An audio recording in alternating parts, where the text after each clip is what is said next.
Good evening. Copenhagen was the 11th of the 15th international UNFCCC negotiations that I've attended. So many of you may think, I must really be discouraged, but I'm not. And the reason is because I don't necessarily expect huge action from international negotiations. I will tell you two significant milestones that occurred in Copenhagen. First, every country that is a major emitter for the first time came to the table with commitments to reduce emissions. We're talking China, India, Australia, US. And we had a US negotiator who no longer was saying that climate change was bogus, as we heard from Harlan Watson, who used to be our lead negotiator. Significant milestone. Second milestone, there is action by cities, states, companies, that level of government and grassroots type of action all over the world. And it is substantive action. It is not immaterial.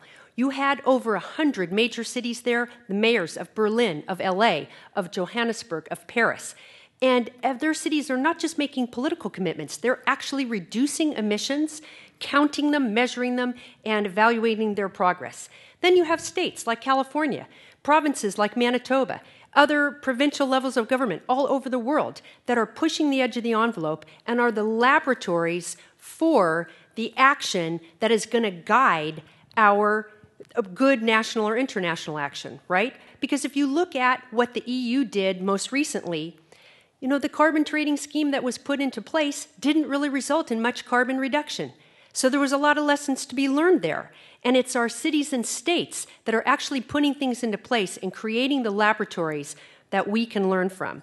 Now, let me just cite a couple of things here. One, in the US alone, currently planned state actions, if fully implemented, would reduce emissions 25% below 1990 levels. That's a greater amount than the targets that are being discussed by Congress right now. So one message there is, even if we have national legislation, even if Congress acts, we still must have state action. We need those states to fully implement all of those, plus national action. And we have that kind of story that I can tell you about cities all over the world and about provincial level governments all around the world. In the meantime, we have a threat to our own states' action, AB 32, California's Global Warming Solutions Act, where we have some people who are saying that we should repeal it because it's bad for the economy. You'll hear more about that later. Thank you.